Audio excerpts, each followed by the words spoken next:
Chers amis, membres de la communauté d'études quotidiennes de la Bible, bonjour.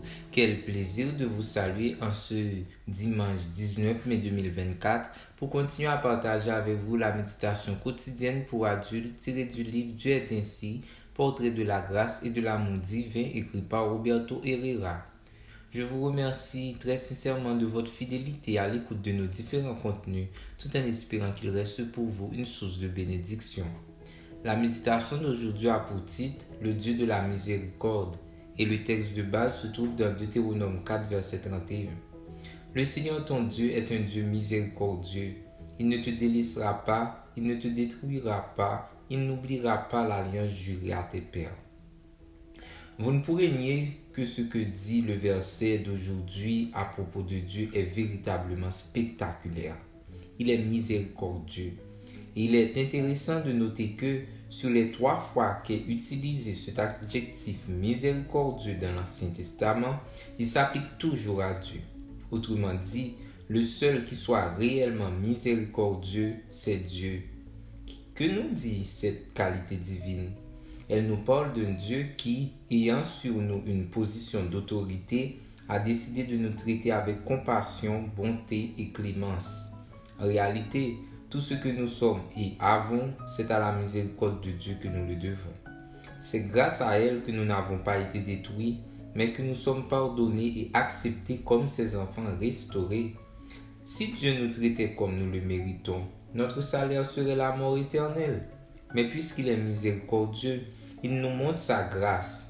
La grâce divine est précisément ce dont nous avons besoin parce que nous sommes pécheurs. Et cette grâce est le résultat de la miséricorde de Dieu. Êtes-vous parvenu à saisir la nuance qui différencie la miséricorde de la grâce? Bien qu'elles se ressemblent, elles ne sont pas identiques. La grâce, c'est recevoir des bénédictions malgré le fait que nous ne les méritions pas. C'est simplement recevoir une faveur non méritée. La miséricorde est ne pas recevoir le châtiment que nos péchés méritent.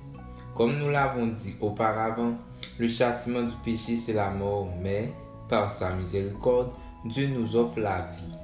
Approchons-nous donc avec assurance du trône de la grâce afin d'obtenir miséricorde et de trouver grâce. Hébreux 4, verset 16.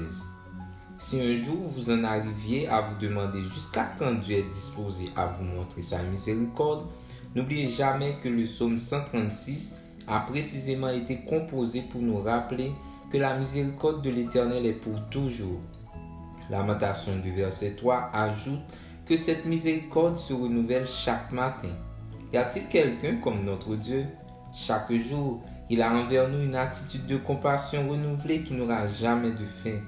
Je suis heureux de savoir que la miséricorde de l'Éternel est réelle et qu'elle remplit toute la terre.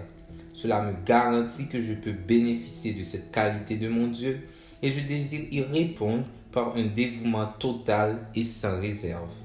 Disons comme le psalmiste, combien est précieuse ta bienveillance, ô Dieu. Psaume 36, verset 8. Merci d'avoir suivi cette méditation. Nous vous souhaitons de passer une très bonne journée. Au revoir.